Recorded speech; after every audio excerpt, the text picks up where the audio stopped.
দেশের তৈরি পোশাক খাতের ভবিষ্যৎ যেন ঝুলছে সুতোয়। প্রতিযোগী দেশ ইন্দোনেশিয়া আর ভিয়েতনাম চুক্তির আওতায় এলেও বাংলাদেশের শুল্ক আরোপ নিয়ে আসেনি কোনো সিদ্ধান্ত। ওয়াশিংটনে মার্কিন বাণিজ্য প্রতিনিধি ইউএসটিআরের সঙ্গে তৃতীয় দফায় চলছে বৈঠক।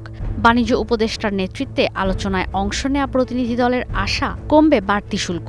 ধারণা করা হচ্ছে শুক্রবারের মধ্যে আসবে যে কোনো সিদ্ধান্ত। তবে চুক্তির আওতায় না এলে ১ আগস্ট থেকে ৩৫% শুল্কের বিকল্প নেই।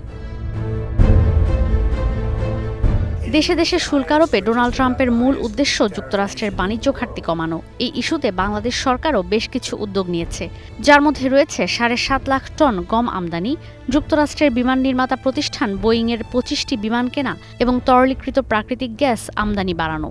আর এসব কারণেই যুক্তরাষ্ট্র শুল্ক কমাবে এমন আশা করছে বাংলাদেশ। এদিকে পার্শ্ববর্তী দেশ ভারতে বসেছে ২৫% বাড়তি শুল্ক। ডোনাল্ড ট্রাম্পের দাবি শুল্ক আরোপ হলেও আলোচনা চালিয়ে যাচ্ছে ভারত। বন্ধুপ্রতিম দেশ হলেও মার্কিন পণ্যে নয়াদিল্লির শুল্ক অনেক বেশি বলেও দাবি করেন ট্রাম্প। রাশিয়া থেকে জ্বালানি তেল আমদানির কারণে ভারতকে শাস্তি পেতে হবে বলেও হুমকি দেন তিনি।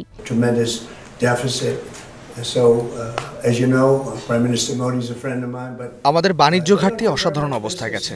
নরেন্দ্র মোদী আমাদের বন্ধু, কিন্তু ভারত আমাদের সঙ্গে খুব বেশি ব্যবসা করে না। তারা অনেক কিছু বিক্রি করে যুক্তরাষ্ট্রে, কিন্তু আমরা কিনতে পারি না, কারণ তাদের অনেক উচ্চ শুল্ক। পৃথিবীতে উচ্চ শুল্ক গুনতে হওয়া দেশগুলোর মধ্যে ভারত একটি। ১ আগস্ট যুক্তরাষ্ট্রের জন্য অনেক বড় দিন। অন্যদিকে সময় শেষ হওয়ার আগ মুহূর্তে শুল্ক কমাতে চুক্তি হয়েছে পাকিস্তানের সঙ্গে। ট্রাম্প জানান ইসলামাবাদের জ্বালানি তেলের মজুদ থেকে তেল উত্তোলনে সহযোগিতা করবে ওয়াশিংটন।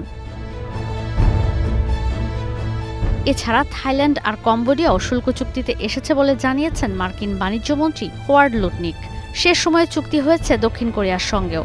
আমদানি পণ্যে ১৫% শুল্ক কার্যকর করেছেন ডোনাল্ড ট্রাম্প। জুড়ে দিয়েছেন শর্ত। যুক্তরাষ্ট্রে $৩৫,০০০ কোটি বিনিয়োগ করতে হবে দক্ষিণ কোরিয়াকে। গাড়ি আর সেমিকন্ডাক্টরে কার্যকর থাকবে শুল্ক। মূলত এই দুই পণ্যই যুক্তরাষ্ট্রে রপ্তানি করে দেশটি।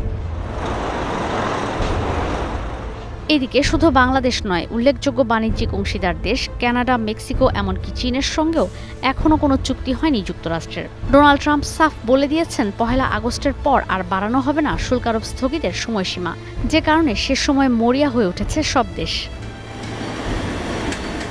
ঈশিতা ব্রহ্ম, স্টার নিউজ।